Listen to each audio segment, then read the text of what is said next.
Picture this. A private jet touches down under the harsh Australian sun, and stepping off the stairs are people who are absolutely convinced the world works exactly the way it does back home. Confident smiles, designer sunglasses, that unmistakable posture of people who believe money bends reality in their favor. They've arrived in Australia expecting admiration, special treatment, maybe even a little fear. What they don't realize is that Australia has a funny way of responding to arrogance. Not with anger, not with outrage, but with calm indifference. And sometimes, with brutal honesty wrapped in a smile. Welcome back to my channel.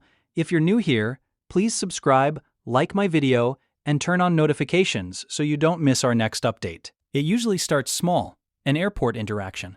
One of them snaps their fingers at a customs officer, speaking slowly, louder than necessary as if volume translates to authority. "I'm in a rush. I've got business interests here." The officer doesn't raise an eyebrow, doesn't hurry, doesn't care. He simply gestures toward the line and says, "You'll wait like everyone else, mate." That single word, mate, lands heavier than any insult. No apology, no recognition of status, just equality. Already, something feels off. By the time they get into the city, the confusion deepens. In their minds, wealth announces itself. In Australia, it hides behind flip-flops, old utes, and people who look like they just finished mowing the lawn but casually own 3 companies. The Americans check into a luxury hotel and expect the staff to be impressed. Instead, the receptionist is friendly, casual, almost too relaxed. No fawning, no forced smiles. Just professionalism. When one of them casually drops how much the suite cost, the receptionist nods and says, "Yeah, prices are wild lately," and moves on. That's when irritation starts to creep in. At a high-end restaurant overlooking the water, they assume this is where things will finally click. Surely here, money talks. One of them complains about the portion size, loudly comparing it to restaurants in New York. Another demands substitutions that aren't on the menu. The waiter listens patiently, then explains, politely but firmly, that the menu is the menu. When one of them says, "Do you know how much I spend here?" the waiter smiles and replies, "Same as everyone else who eats here." No threats, no escalation, just reality. Around them, locals are dressed casually, laughing, enjoying themselves. No one is staring, no one cares. The Americans notice something unsettling. In Australia, being rich doesn't put you above anyone. It just means you have money. That's it. Later, at a beachside cafe, one of them parks illegally, assuming it'll be fine. Back home, a fine is just a fee, a small inconvenience. Minutes later, a parking officer is already writing the ticket. The American storms over, explaining who he is, what he does, how busy he is. The officer listens, finishes writing, and hands over the ticket. You can appeal it if you like. No intimidation, no negotiation. The law doesn't bend. Not here. The real shock comes when they try to assert dominance socially. At a pub, one of them boasts loudly about his net worth, his properties, his connections. The locals listen, nodding politely. Then one of them asks, "So what do you actually do?" Not impressed. Just curious. When the answer turns vague and self-important, the conversation dies. Australians have a talent for cutting through nonsense without raising their voice. Bragging doesn't earn respect. It earns distance. In business meetings, it gets worse. The Americans arrive expecting deference. They talk over people. They name drop. They make big promises. The Australians listen, then ask practical questions. Simple questions. Real questions. Numbers. Timelines. Accountability. When the Americans push back with attitude, the response is calm but final. That's not how we do things here. Deals don't happen because someone feels important. They happen because they make sense. There's a moment, usually late at night, when the arrogance cracks. It might be after being laughed at for wearing an expensive suit to a casual gathering. It might be after being told bluntly to stop acting like a big shot. Or it might be after realizing that the person they've been casually dismissing all day owns the land they're trying to buy. In Australia, wealth doesn't announce itself, and power doesn't brag. One American tries to pull rank during a dispute, raising his voice expecting people to back down. Instead, the room goes quiet, not afraid, unimpressed. Someone finally says, "Settle down, champ, that's it. No drama, no argument. The message is clear. You're not special here. Nature delivers its own lesson." Out in the bush, one of them ignores advice, convinced money equals control. A guide stops him cold. Out here, money doesn't matter. You listen, or you don't go.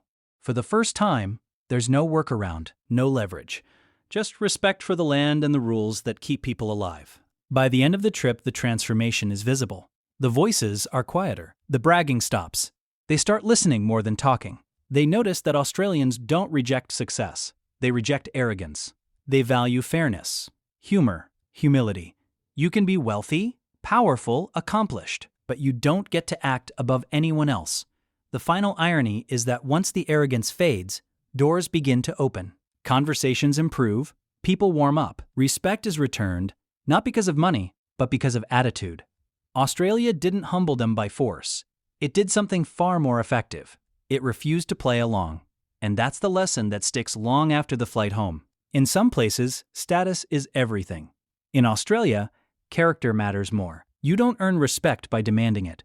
You earn it by being real, by treating people as equals, by understanding that no matter how rich you are, the ground under your feet doesn't care, and neither does anyone else. So the next time someone lands expecting the world to bow, Australia will be waiting, calm, honest, unimpressed, ready to teach humility the quietest, most unforgettable way possible.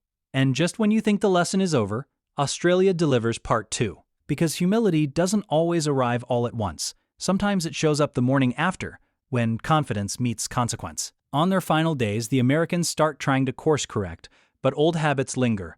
One of them rents an expensive car, convinced that luxury still sends a message. He revs the engine at a quiet intersection, drawing attention the way it might back home.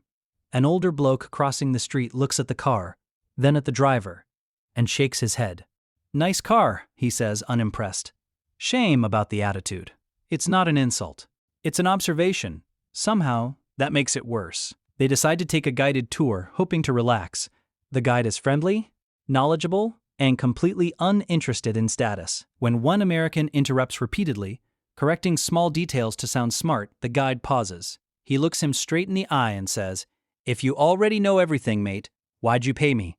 Laughter ripples through the group. Not cruel, just honest. The American smiles awkwardly and finally goes quiet.